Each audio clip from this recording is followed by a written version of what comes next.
Welcome to today's episode of the Good Grief Believer podcast. My name's Julie Craig, and I'm happy to have anybody listening. I'd like to remind anyone who is listening that if you have a story of grief or loss and ways that you have found to go through that with grace and patience, coming out on the other side with more positivity, I would really love to hear your story.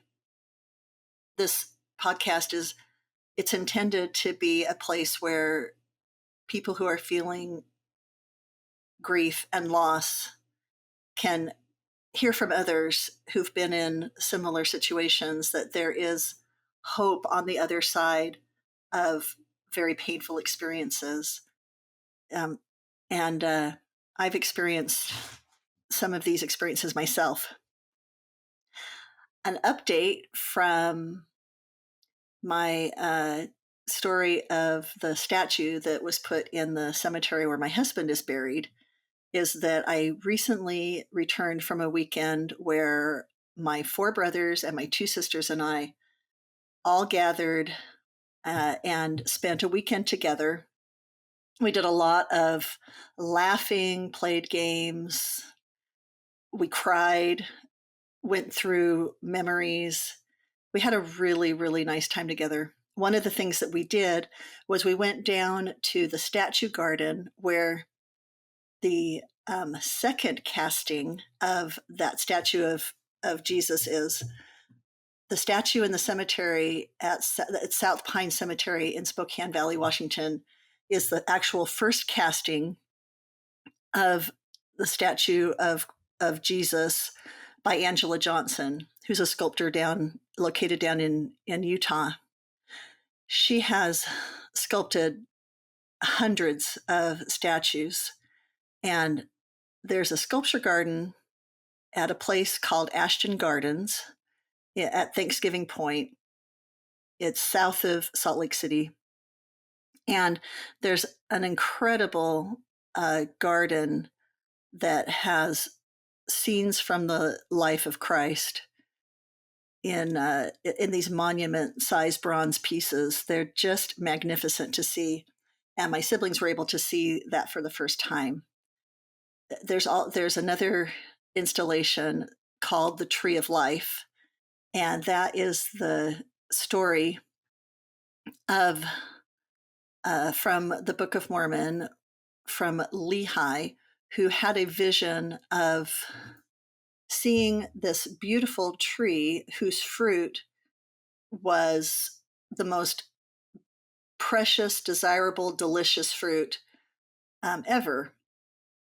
In this vision that he had, in this dream, he sees his family at different places in this area. He sees some of them are making their way towards this tree where they're going to take the fruit and enjoy it and love it and have joy together enjoying this fruit. The fruit is symbolic for the love of God. So it's going towards this tree is symbolic of going towards God and accepting the fruit of goodness that he wants to give. And then along the side is a building. It's in the vision, it's described as being up in the air, and it's filled with people that are doing all kinds of raucous things, and they're making fun of the people that are on this path leading to the tree. And so the symbolism there is obviously that there are elements in the world that are constantly trying to keep people from the love of God. And not only do they not seek the love of God themselves, but they mock those who do. But when you go to see this installation, it's so fascinating, the characters that she has put in this building. One man is sitting there and he is chained, but he's actually not chained to anything. He could get up and leave any moment. The chain is only from his mind to his hands.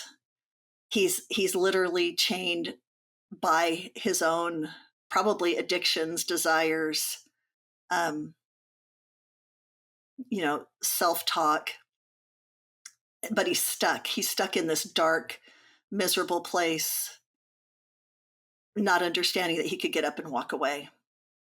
And then there's other figures. There's historical figures.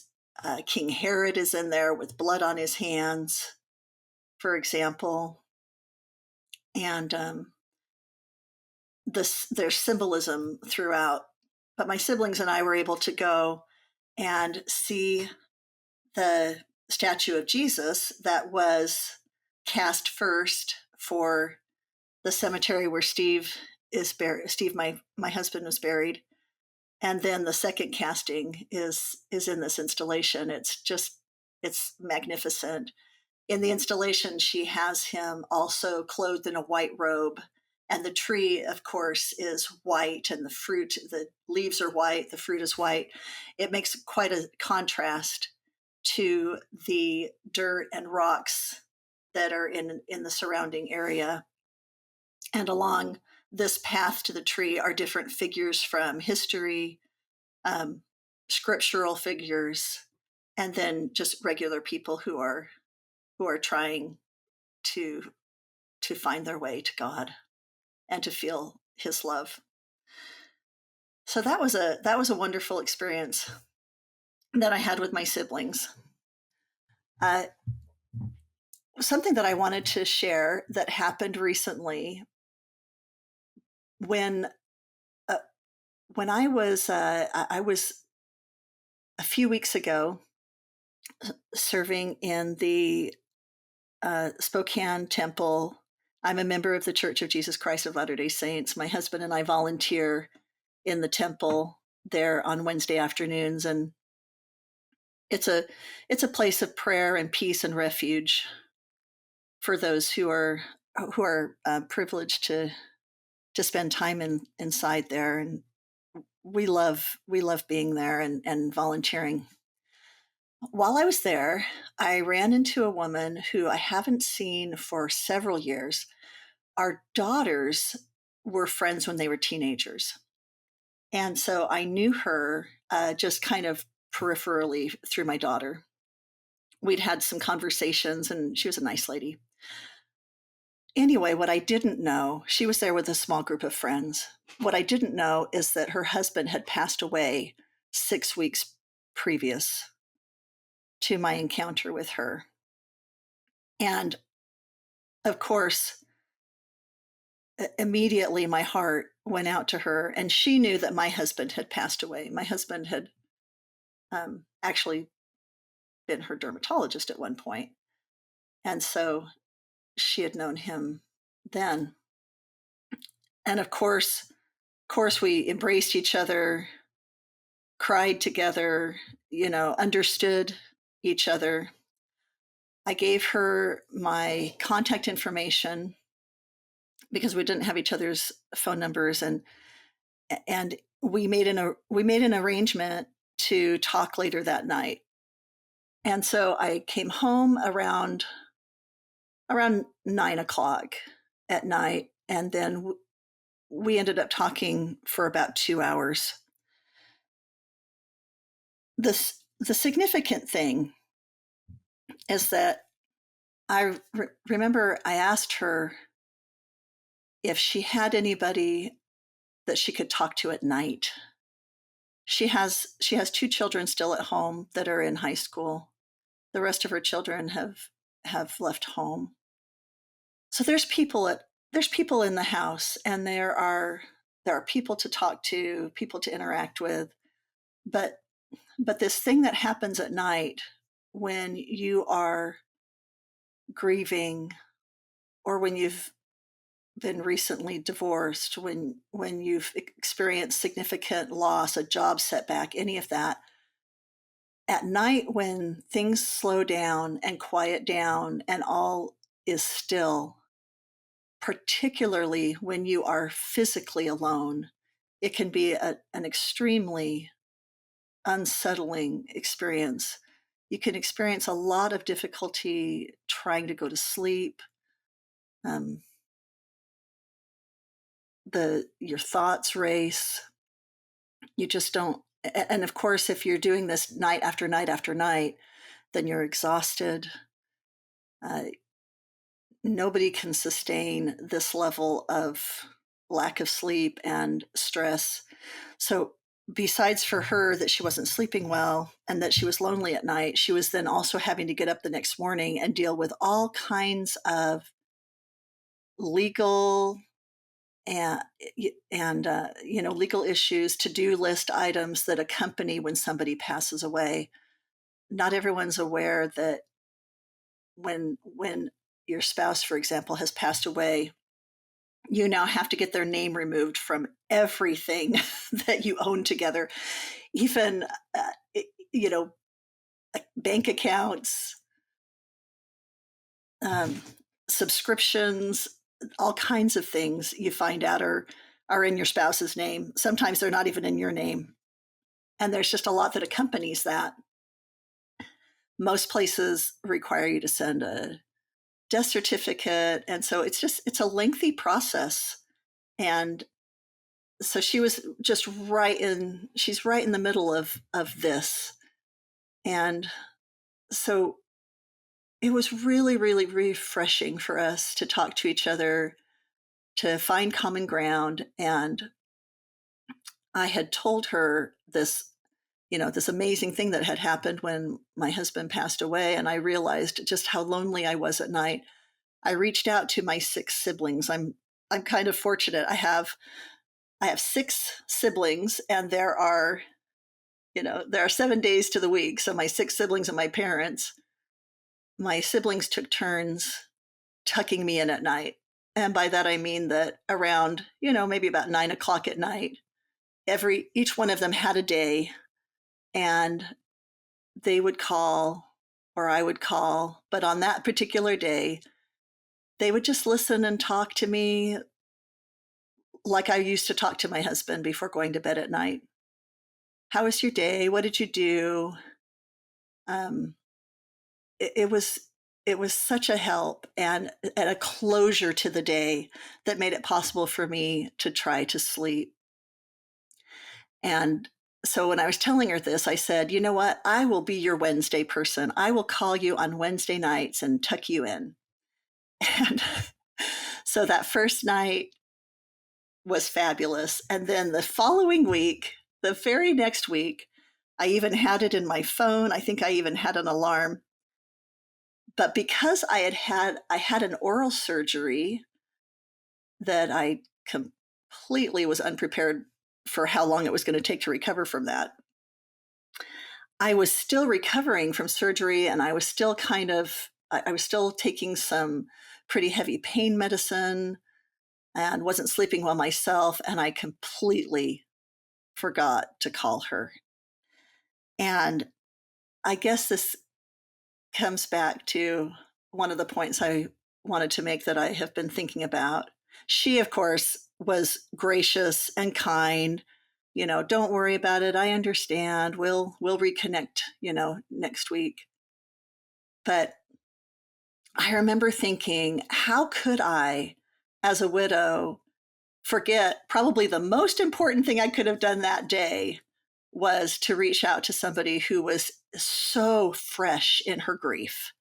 Her grief is raw and fresh, and it's at the point now where people are kind of starting to go back to their lives. But I know all of that. And my intention really was to be there, to be a little lifeline for her during this really hard time that I know about because I experienced it. But maybe this just demonstrates that, for one, maybe there were times when I thought somebody should have shown up for me during my grief, and they just simply were experiencing their own life challenges. They still cared, but something got in the way. That can be an important lesson for me to learn from that. The other thing is, and this is something I used to tell my kids a lot, that it's what you do most of the time that matters, because no one is consistent 100% of the time. That perfection in our behavior or our intentions is completely an illusion, and it doesn't even mean that that uh, that we are self-centered or self-focused. It's just impossible to go through the daily challenges of life and consistently always um, choose the correct priorities or remember someone who is less fortunate. But what we do most of the time really reveals our character. And so I can say most of the time, if we are reaching out, most of the time, if we are being aware of the challenges that somebody around us might have, I think that that is an appropriate goal. I'm grateful that my friend who I disappointed was gracious with me, and probably because she's also been through enough life to know that that I had good intentions and that we will reconnect and it will be fine. But let's try most of the time to be a little aware, to remember before heading out for the day or interacting with coworkers or driving on the freeway, that there are people around us who are probably experiencing the most difficult trial they've ever had. And trying to be aware of that most of the time will really, really make a difference in how we interact with other people. And most of the time, we will be doing the right thing.